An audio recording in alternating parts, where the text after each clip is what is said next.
வணக்கம் திருவேங்கடம். இன்றைக்கி வந்து பார்த்திங்கன்னா 5/12/2024 இயற்கை விவசாயம், கருப்பு கவுனி, தூய மல்லி, வாசனை சீரசம்பா. இங்கே பாருங்கள், இது வந்து பார்த்திங்கன்னா கடலை புண்ணாக்கு கரைசல். ஸோ இந்த மாதிரி வந்து அதுக்கு வந்து நம்ம கொடுக்குறோம், இந்த சத்து கொடுக்குறோம்.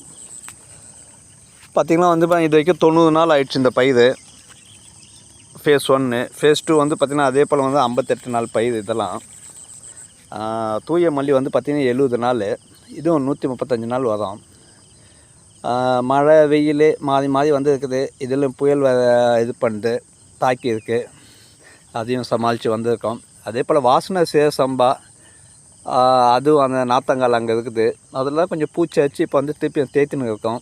அதுக்கு நிறைய வேலை செஞ்சுன்னு இருக்கோம். ஏன்னா இயற்கை பூச்சி விரட்டி பண்ணுறதுனால நோய் தாக்குதல் எல்லாமே ஒரு அனுபவம் தான். இந்த மாதிரி வந்து எங்களுக்கு ஏற்படல. இந்த வாட்டி வந்து என்ன பண்ணோம், பால் பெருங்காயத்தை கரைச்சி அதுக்கு கொடுத்து பண்ணியிருக்கிறோம்.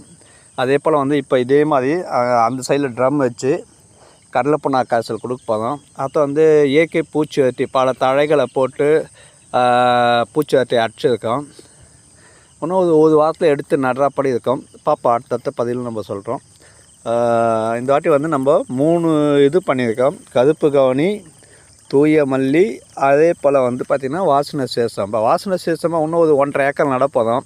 இன்னும் ஒரு 15 நாளில் வந்து அது நடுவு முடிஞ்சிடும். அது வந்து கீழ்ப்பகுதியில் இருக்குது. கீழெலாம் இப்போ வந்து போன புயலில் வந்து பார்த்திங்களா, செங்கல் புயல் வந்து தண்ணி போயின்னுக்குது.